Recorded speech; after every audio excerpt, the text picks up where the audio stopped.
Society এনাদেরকে আমি ধন্যবাদ জানাবো যে এই রকম একজন ব্যক্তিকে নিয়ে এই আলোচনা করার সুযোগ করে দেওয়ার জন্য।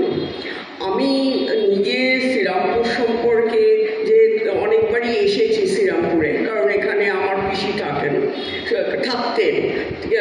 সেই জন্য বহুবারই এসেছি। কিন্তু আমি এই অঞ্চলটায়, এই গঙ্গার দিকের অঞ্চলটায় আমি কোনোদিনই আসিনি।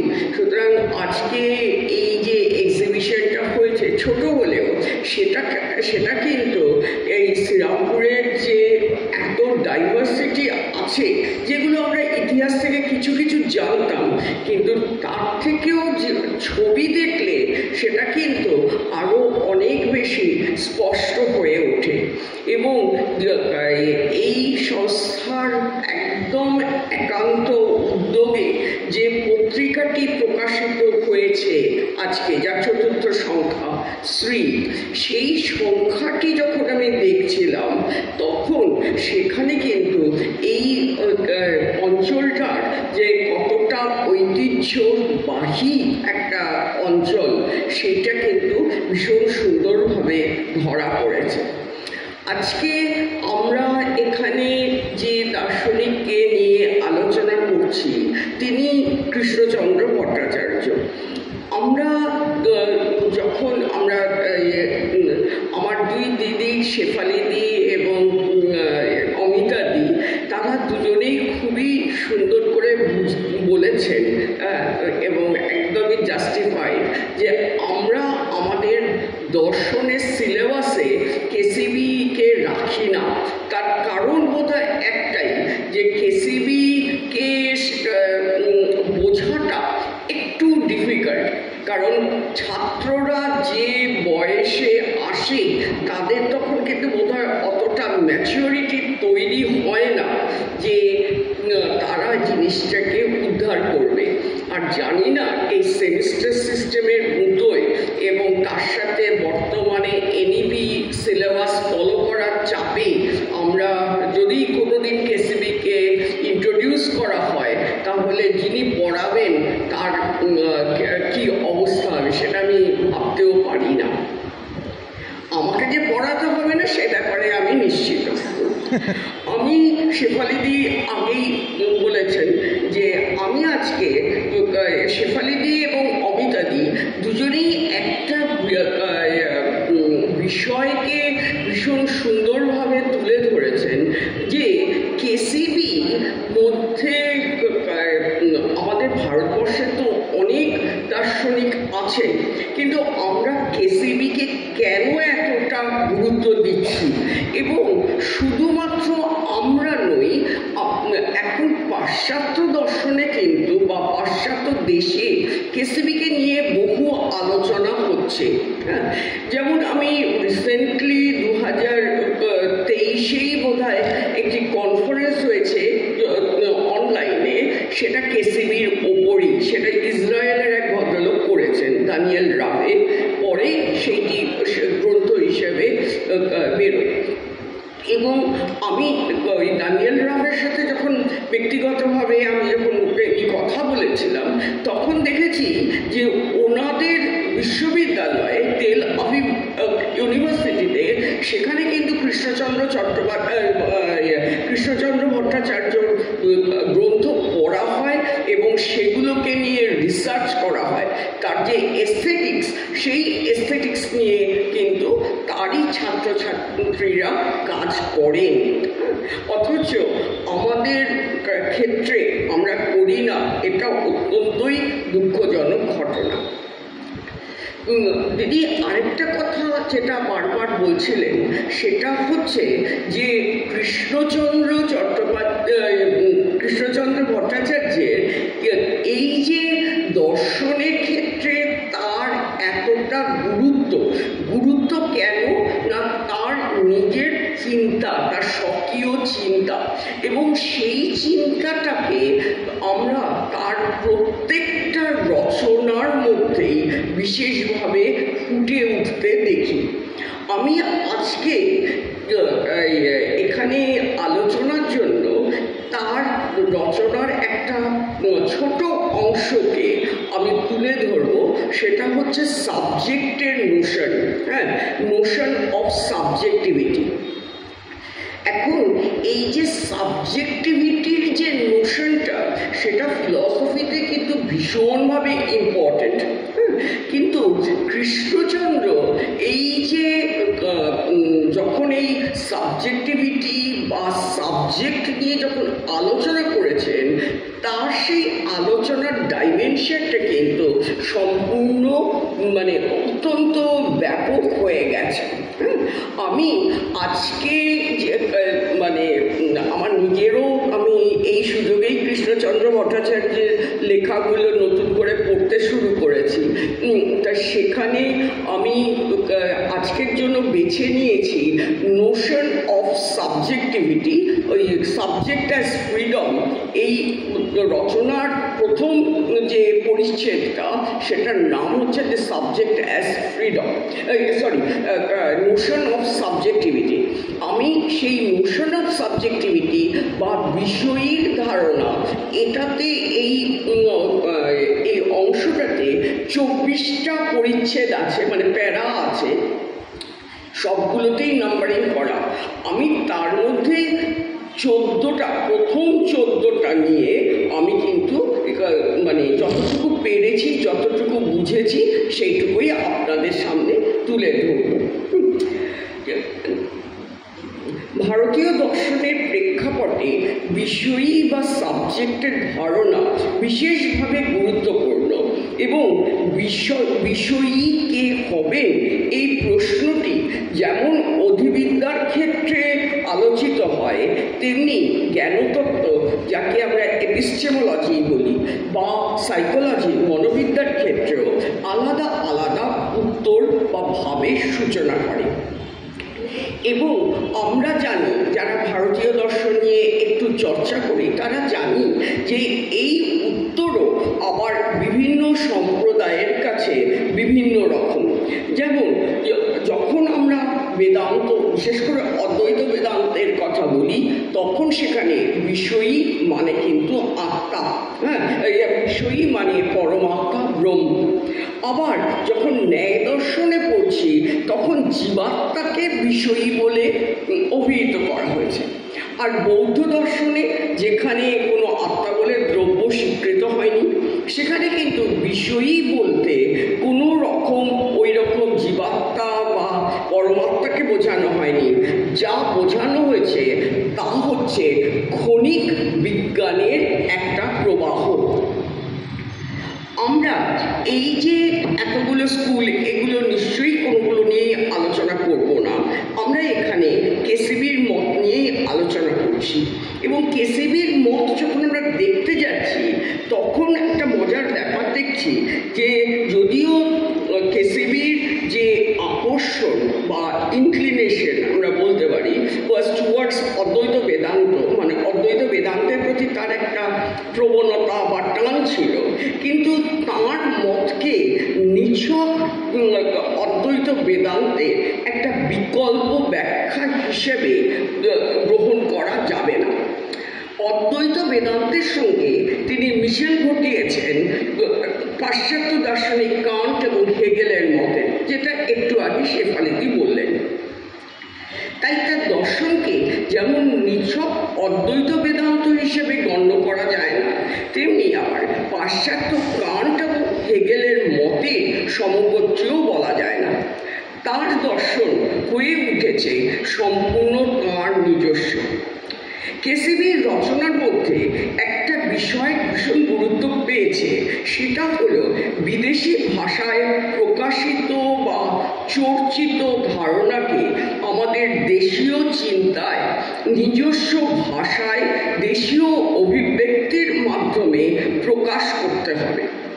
এবং এই যে কাজটা, সেটা দ্বিমুখী, অর্থাৎ তাঁর লক্ষ্য ছিল যেমন আমরা আমাদের সংস্কৃত ভাষায় রচিত শাস্ত্রের ধারণাগুলোকে পাশ্চাত্য দার্শনিকদের ব্যবহৃত ধারণার মাধ্যমে প্রকাশ করার চেষ্টা করব, ঠিক তেমনি পাশ্চাত্য দার্শনিকদের ব্যবহৃত যে ধারণা বা বা দর্শন চিন্তা, তাকে আমাদের শাস্ত্রের পরিপ্রেক্ষিতে অনুবাদ করাও সমান প্রয়োজনীয়।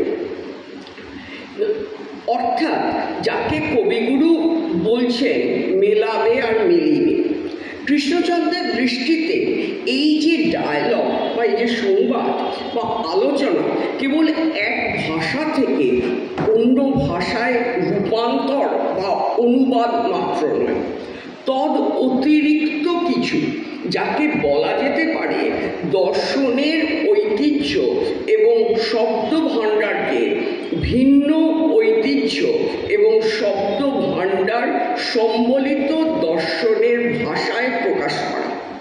সেই জন্য এই রাভের যে বই, যেটা বইটার নাম হচ্ছে the making of contemporary Indian philosophy, Krishnachandra Bhattacharya, এটা রুটলেস থেকে বেরিয়েছে 2023 সালে।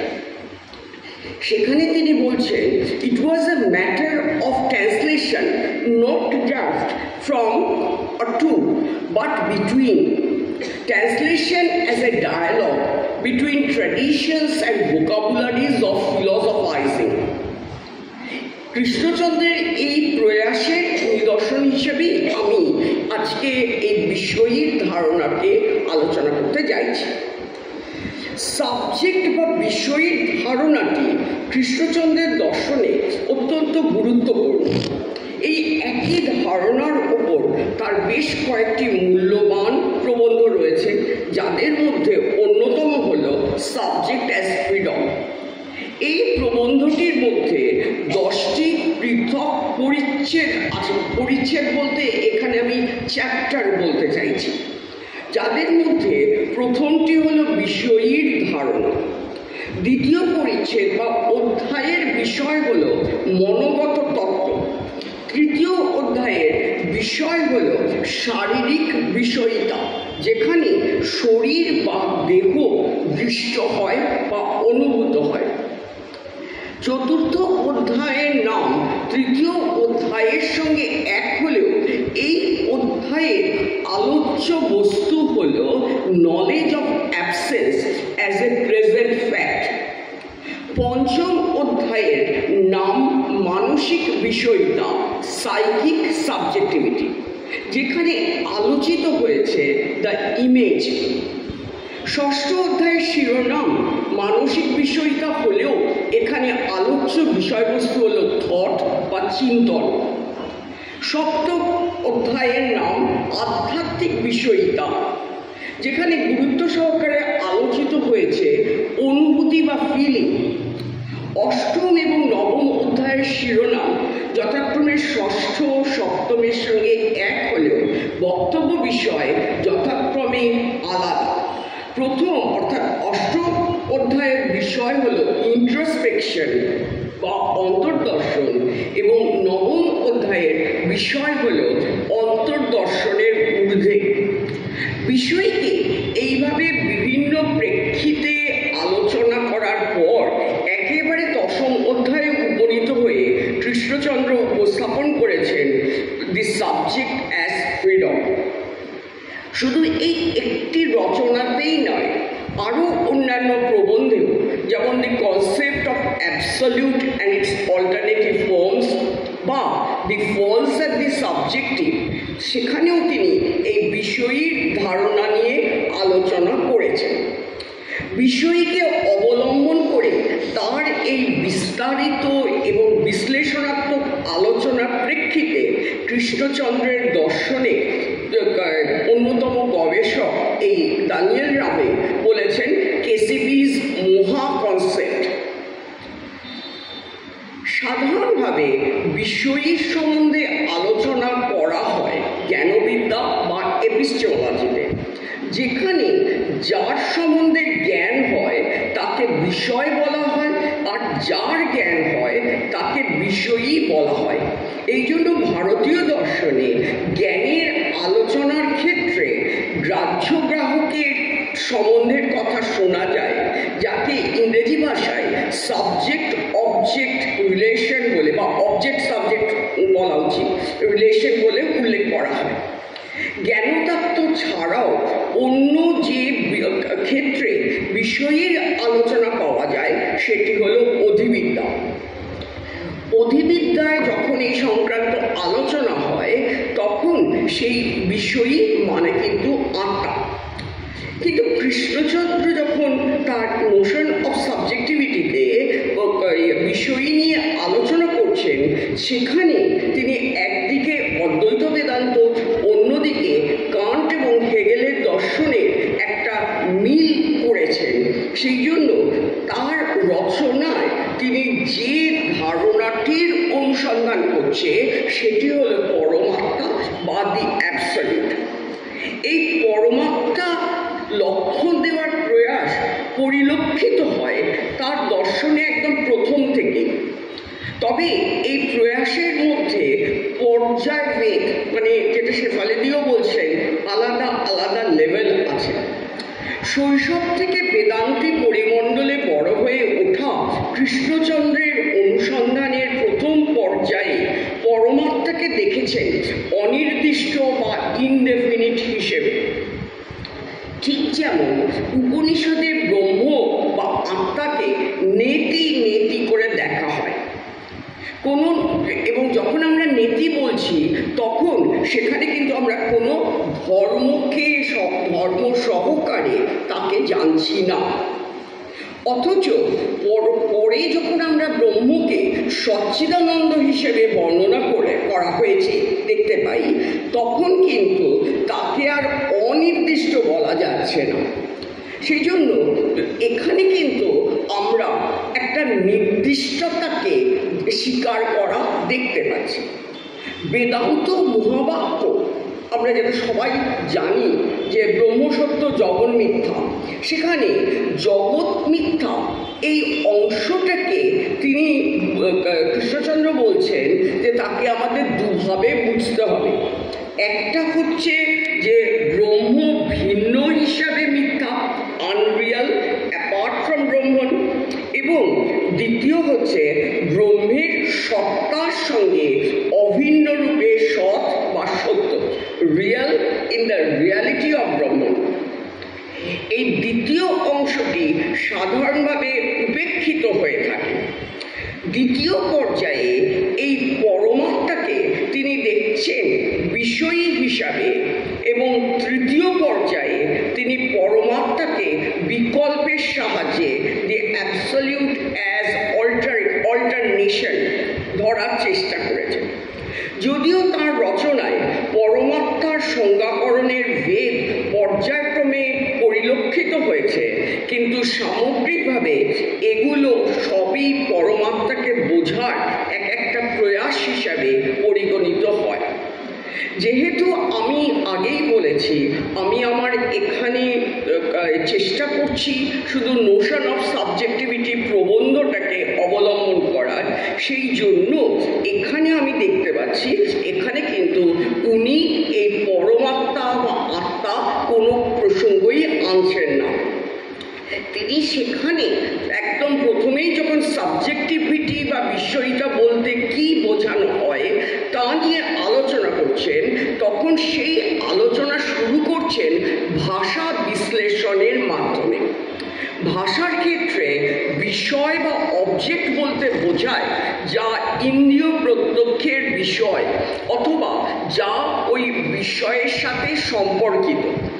স্বাভাবিকভাবেই বাচ্য হিসাবে বিষয় আর বিষয়ই হচ্ছে বিষয়ের থেকে ভিন্ন, কারণ বিষয়ের ক্ষেত্রে যে ধরনের সচেতনতা দৃষ্ট হয় যাকে আমরা বলি মিনিং অ্যাওয়ারনেস, অর্থাৎ অর্থ সম্পর্কিত সচেতনতা, এই মিনিং অ্যাওয়ারনেস কিন্তু বিষয়ীর ক্ষেত্রে থাকে না। তাই বলে বিষয়ীকে আমরা কখনো অর্থহীন পদ বলতে পারি না।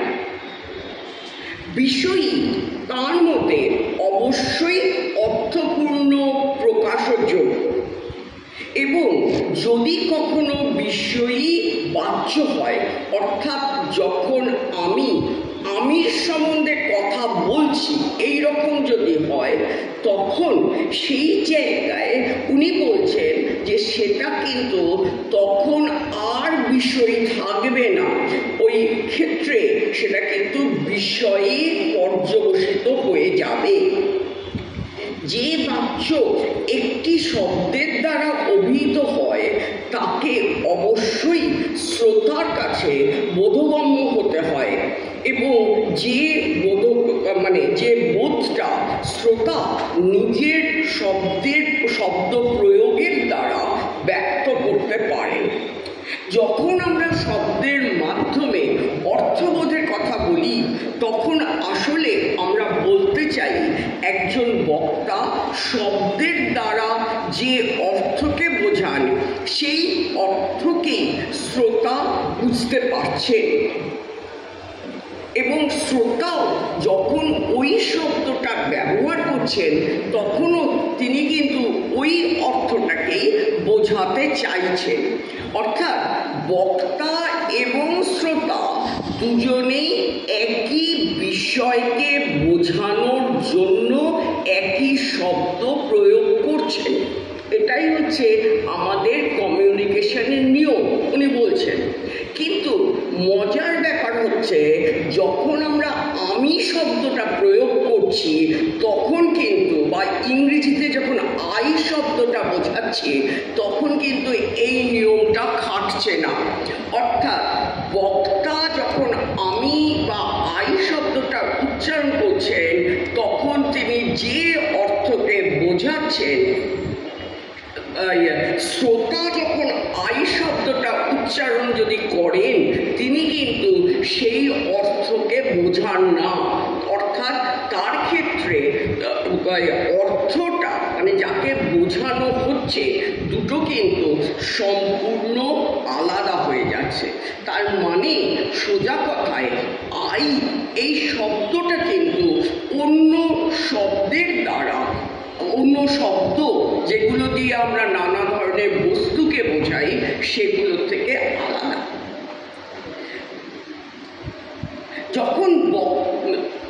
যখন বক্তা তার নিজেকে আত্মচৈতন্যকে অন্যের কাছে তুলে ধরতে চান, তখন কেবল আত্মা নয়, যে আত্মা কথা বলছে, মত বিনিময় করছে বা নিজেকে প্রকাশ করছে, তাকেই তিনি সেই আত্মাকেই বোঝান।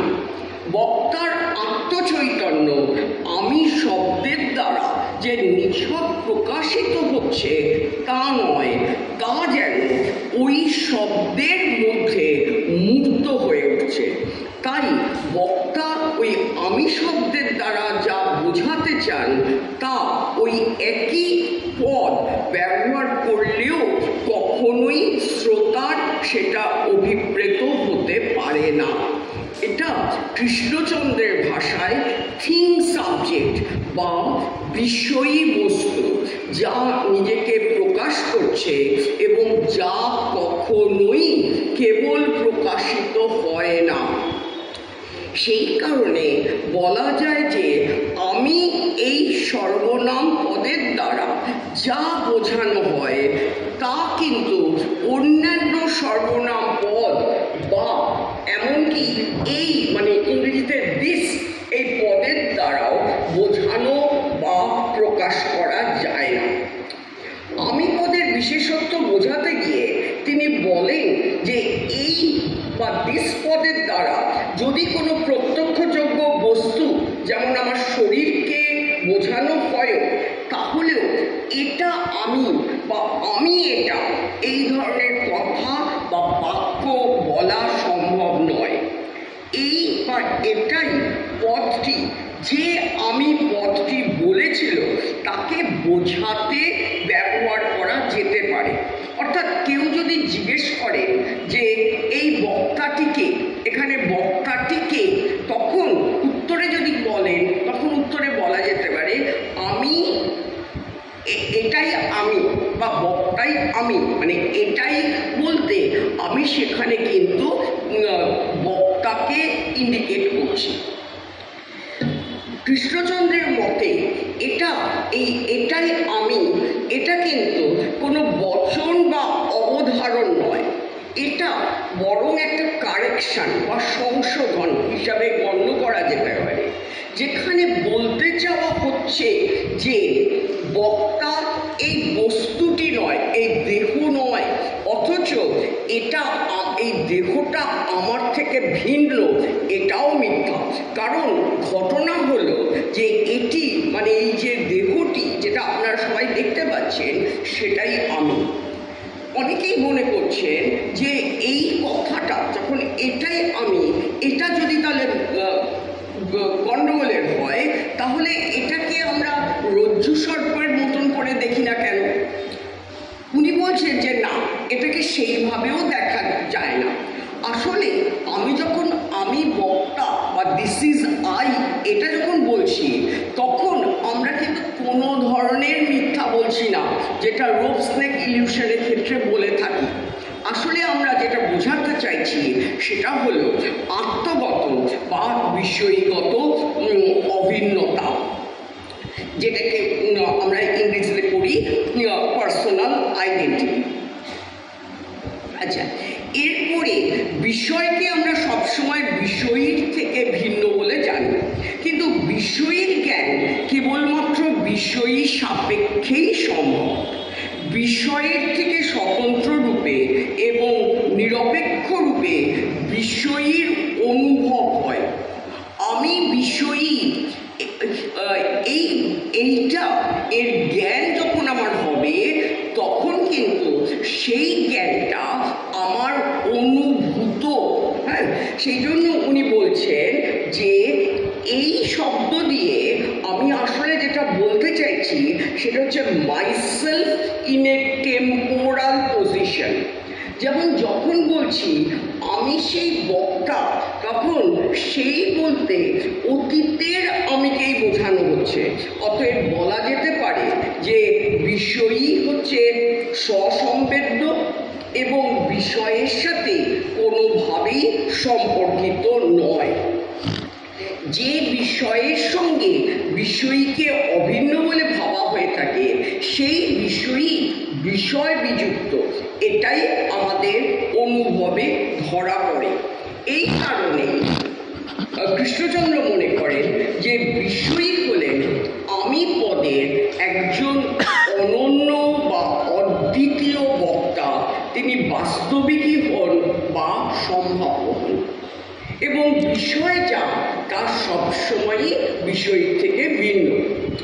আমি এখানে নোশন অফ সাবজেক্টিভিটি থেকে বিষয়ের এই বিশ্লেষণটুকু করলাম, কিন্তু দেখতে পাচ্ছি যে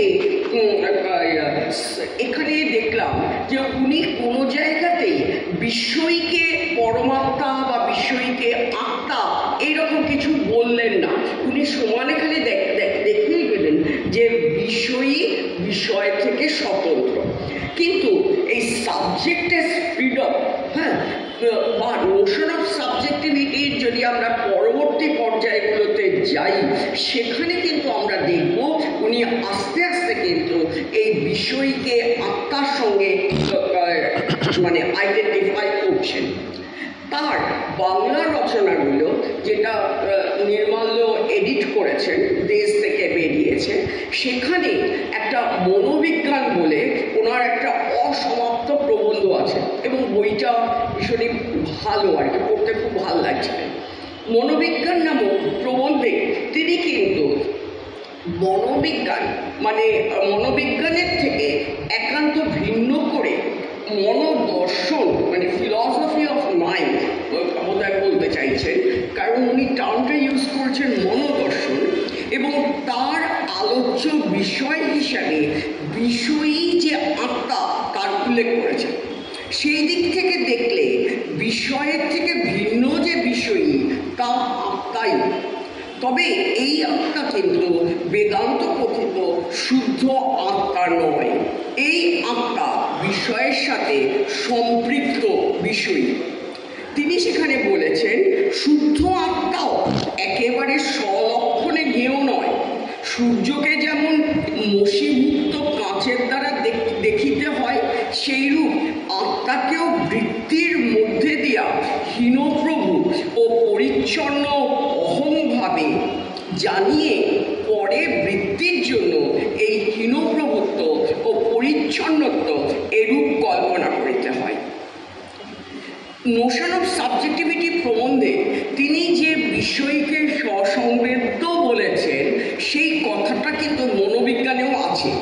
সেখানে তিনি বলছেন, আত্মবোধ অপূর্ব পদার্থ, অন্য বোধে বোধ হইতে বিষয় ভিন্ন বোধ হয়, আত্মবোধের বিষয় আত্মবোধের সহিত এক বোধ হয়, অন্য বোধে বিষয়ের কালসত্তা অনুভূত হয়, বিষয়ে বর্তমান, অতীতে, ভবিষ্যতে অথবা সর্বকালে আছে বলিয়া উপলব্ধি হয়। আত্মবোধে কিন্তু বিষয় কালাতীত সত্তাহীন বোধের সহিত এক হইয়া যাওয়ায় কোনো কালে আছে বলিয়া প্রতীতি হয় না। অন্য বোধের বিষয় বর্তমানকালে বোধের সহিত অবদ্ধভাবে সম্বদ্ধ হয়। আত্মবোধে কালবোধের লোপ হয়। বর্তমান সত্তার সহিত সাক্ষাৎ সম্পর্কে কোনো অবদ্ধ সম্বন্ধ প্রতিভাত হয় না।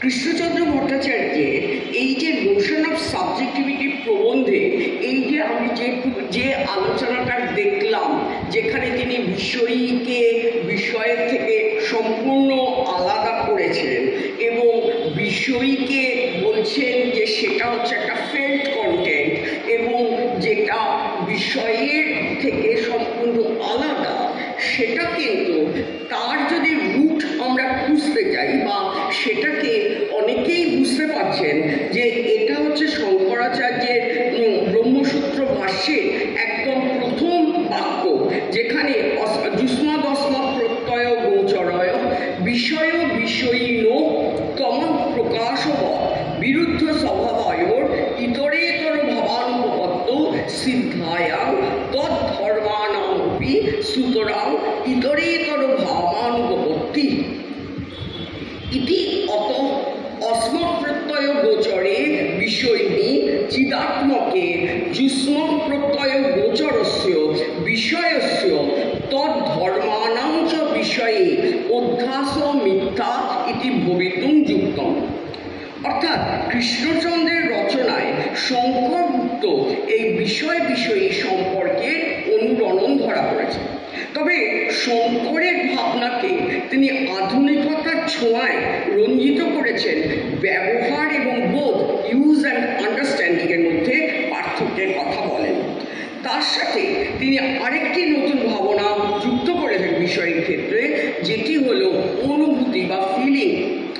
যা অনুভূত হয় তার সত্যতা বা অস্তিত্ব ব্যাপারে কোনো সংশয় থাকতে পারে না। এই বিষয়টির দিকে আমাদের বারবার দৃষ্টি আকর্ষণ করেছেন কেসিবি এবং সেই তারই যে ভাবনাটা, সেই ভাবনাটা কিন্তু আমরা লজিক্যাল ওয়েস্টার্ন ফিলসফিদের, লজিক্যাল পজিটিভিস্টদের মধ্যে পাই। হ্যাঁ, কারণ তারাও বলছেন ফিলিংয়ের দ্বারা আমরা আমাদের যে সেন্সেশনটা সেটা কিন্তু মানে ট্রু, সেটাকে কখনো সেটা হচ্ছে অভ্রান্ত।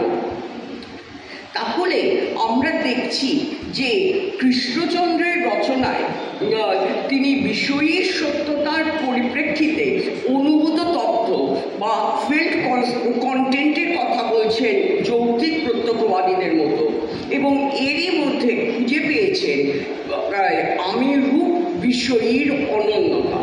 শঙ্করের ভাবানুসারে বিষয়ীকে অস্মৎ প্রত্যয় গোচর বলে অভিহিত করলেও তাঁর আলোচনার মূল সুরটা কিন্তু বাঁধা হয়েছে আমি, এই ইত্যাদি পদের ভাষায় প্রয়োগের মধ্যে। এখানে তার আলোচনা যেন সমকালীন বিশ্লেষণী ভাষা দর্শনের জনক ফ্রেগের মতের অনুরূপ।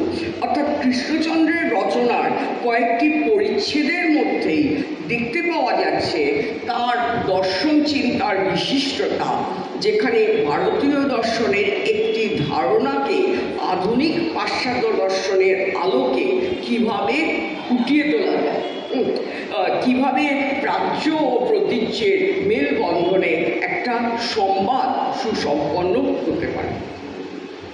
থ্যাংক ইউ, ধন্যবাদ সবাইকে।